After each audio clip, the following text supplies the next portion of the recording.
Licence ಬಿಟ್ಟು ಎಲ್ಲೇ ಮಾಡಿದ್ರು ಕೂಡ ಇಲ್ಲಿಗೆಲ್ಲ ಆಗ್ತದೆ. ಅವ್ರ ಮ್ಯಾಗೆ ಆ್ಯಕ್ಷನ್ ತೊಗೋಬೇಕು. ಎಕ್ಸೈಜ್ನವ್ರು ಯಾಕೆ ತೊಗೋತಿದ್ರು, ಯಾಕೆ ಹೇಳ್ತಿಲ್ಲ ಅರ್ಥ ಆಗ್ತಾಯಿಲ್ಲ. ಇವತ್ತು ಸಾಯಂಕಾಲ ನಾವು ಜಿಲ್ಲಾಧಿಕಾರಿಗಳ ಗಮನಕ್ಕೆ ಗರ್ವೊಂದು ಕಿರಾಣಿ ಅಂಗಡಿ ಬಳಿ ರಾಜಾರೋಷವಾಗಿ ವ್ಯಾಪಾರ ಮಾಡ್ತಾಯಿದ್ದಾರೆ. ಇದು ಭಾಳ ತಪ್ಪಿದೆ. ಇದು ಜನಸಾಮಾನ್ಯರು ಕೂಡ ಅವರು ಮದ್ಯ ವ್ಯಸನಕ್ಕೆ ಒಳಗಾಗಿ ತಮ್ಮ ಸಂಸಾರವನ್ನು ಹಾಳು ಮಾಡ್ತಕ್ಕಂಥ ಪರಿಸ್ಥಿತಿ ಇದೆ. ನಾನು 2-3 ಸಲ ಅವ್ರ ಕಚೇರಿಗೆ ನೂರಾರು ಹೆಣ್ಮಕ್ಳೊಂದಿಗೆ ಹೇಳಿದ್ದೆ ಮತ್ತು ಸದನದಲ್ಲಿ ಕೂಡ ಈ ಬಗ್ಗೆ ಭಾಳಷ್ಟು ಮಂದಿ ಚರ್ಚೆ ಮಾಡಿದ್ದೇವೆ. ಇದು ಖಂಡಿತವಾಗಿ ಖಂಡಿಸ್ತೇವೆ. ಇದು ನಿಲ್ಲಿಸಲೇಬೇಕಂತ ಹೇಳಿ ನಾನು ಒತ್ತಾಯ ಕೂಡ ಮಾಡ್ತೇನೆ. ಜಿಲ್ಲಾಧಿಕಾರಿಗಳಿಗೆ ಸಾಯಂಕಾಲ ಹೋಗಿ ಅದನ್ನು ಅವ್ರ ಜೊತೆಗೆ ಬಂದು ಇದನ್ನು ಅವರಿಗೆ ಸಂಪೂರ್ಣ ಚಿತ್ರಗಳ ಸಭೆ ವಿಡಿಯೋ ಇದೆ, ಚಿತ್ರ ಇದೆ, ಅವರೆಲ್ಲ ತೋರಿಸಿ ತಕ್ಷಣ ಬಂದ್ ಮಾಡ್ತಕ್ಕಂಥ ವ್ಯವಸ್ಥೆ ಮಾಡ್ತೀವಿ. ಇವರು ಸ್ಟ್ರೈಕ್ ಕೂತಾರ. ನಿನ್ನೆ 15 ಆಗಸ್ಟ್ 78 ವರ್ಷ ಸ್ವಾತಂತ್ರ್ಯ ಸಿಕ್ಕ ಮ್ಯಾಗೂ ಇಲ್ಲಿ ನಗರದಾಗ ಏನಪ್ಪ ಅಂದ್ರೆ ಅಕ್ರಮ ಮದ್ಯ ಮಾರಾಟ, ಕಳ್ಳಬಟ್ಟಿ, ಗಾಂಜಾ, ಕೊರೆಕ್ಸ್ ಇವೆಲ್ಲ ಮಾಡ್ತಾರಂತ ಹೇಳಿ CL2, CL7, CL9 ಇಷ್ಟೆಲ್ಲ ಇದು ನಿಯಮ ಉಲ್ಲಂಘನೆ ಮಾಡ್ತಾರೆ. ನಿಮ್ಮವ್ರು ಯಾರೂ ಹಿಡಿಯಂಗಿಲ್ಲ, ಅರೆಸ್ಟ್ ಮಾಡ್ತಾ ಇಲ್ಲ ಅವರಿಗೆ.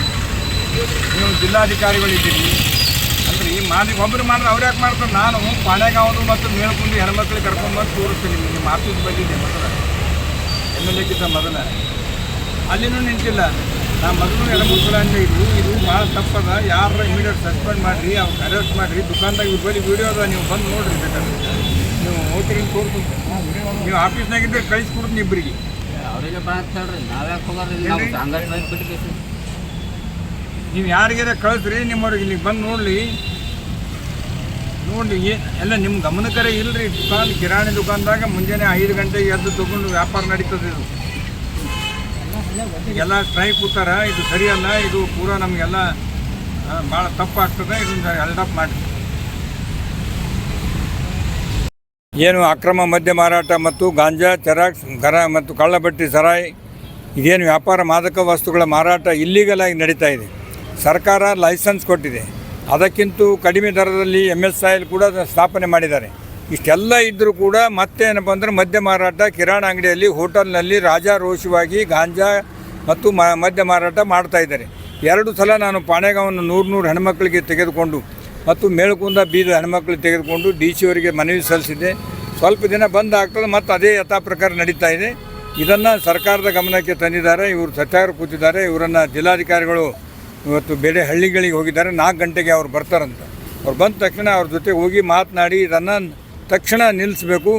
ಏನು ಮದ್ಯ ವ್ಯಸನಗಳಿಂದ ಸಂಸಾರ ಹಾಳಾಗ್ತದೆ, ಗ್ರಾಮಗಳು ಹಾಳಾಗ್ತವೆ, ವ್ಯವಸ್ಥೆ ಹಾಳಾಗ್ತದೆ. ಇದನ್ನು ತಡೆಗಟ್ಟಬೇಕು. ಯಾರು ತಪ್ಪಿಸ್ತಾರೋ ಅವ್ರ ಮ್ಯಾಗ ಕ್ರಮ ಕೈಗೊಳ್ಬೇಕು ಅಂತ ಹೇಳಿ ಒತ್ತಾಯವನ್ನು ಜಿಲ್ಲಾಧಿಕಾರಿಗಳಿಗೆ ಸತ್ಯಾಗ್ರಹಗಳಿಗೆ ಕರೆದುಕೊಂಡು ಹೋಗಿ ಮಾತನಾಡ್ತೀವಿ. ಇಲ್ಲಿ ಜಿಲ್ಲಾಡಳಿತ ಸಂಪೂರ್ಣ ವಿಫಲ ಕಾರ್ಯ ಇದೆ ಅಂತ.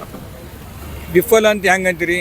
ಎಲ್ಲ ಕಡೆ ದುಕಾನ್ಗಳಲ್ಲಿಯೂ ಕೂಡ ಅಲ್ಲ, ಈ ವಿಫಲ ಈ ಕಳು ಮಾಡಿ ಖರೀದಿ ಮಾಡಿ ಕಳು ಮಾಡಿ ಮಾರೋದು ಕನ್ಸ್ಬೋತದ. ಯಾರು ಊರಾಗ ಹೇಳಲ್ಲ ಈ ದುಕಾನ್ದಾಗ ಮಾರ್ತಾರೆ ಅಂತ ಹೇಳಿ. ಭಾಳಷ್ಟು ಜನ ಪುಣ್ಯಾತ್ಮನ ರೋಡಿನ ಮೇಲೆ ಕೂತು ಹೇಳತ್ತಾರ. ಇವತ್ತು ಅದಕ್ಕೆ ಗಮನಕ್ಕೆ ತರ್ತೀವಿ. ಏನಾಗ್ತದ ಅವ್ರು ನಾವು ಹೇಳಿ 2-3-4 ದಿನ ಏನೂ ಮಾಡಲಿ ಅಂದ್ರೆ ವಿಫಲ ಅಂತ ನಮ್ಮ ತಾದ. ಆಲ್ರೆಡಿ ಅಬಕಾರಿ ಇಲಾಖೆ ಅಧಿಕಾರಿಗಳು ಕೂಡ ಹಲವು ಬಾರಿ ಅವರೇ ಮನವಿ ಕೊಟ್ಟಾರೆ. ಏನಂತ? ಈ ಥರ ನಡೀತಾ ಇದೆ ಅಂತ ಇದೇ ಸಮೃದ್ಧಿ ಕರ್ನಾಟಕ ಜನಪರ ವೇದಿಕೆಯವರ ಮನವಿ ಕೊಟ್ಟರು. ಆದರೆ ಅಧಿಕಾರಿಗಳು ಕೂಡ ಇದ್ರ ಬಗ್ಗೆ ಇನ್ನೂ ತನಕ ಇವ್ರ ಮ್ಯಾಗೆ ನಾವು ಅಲ್ಲಿ ಹೋಗ್ತಾ ಇದ್ದೀವಿ ಅಪೀಲಿಗೆ. ಅದೇನು ಆ್ಯಕ್ಷನ್ ತೋತಿಲ್ಲ ಅಂದ್ರೆ ನಾವು ವಿಧಾನಸೌಧ ಮಾತಾಡ್ತೀವಿ.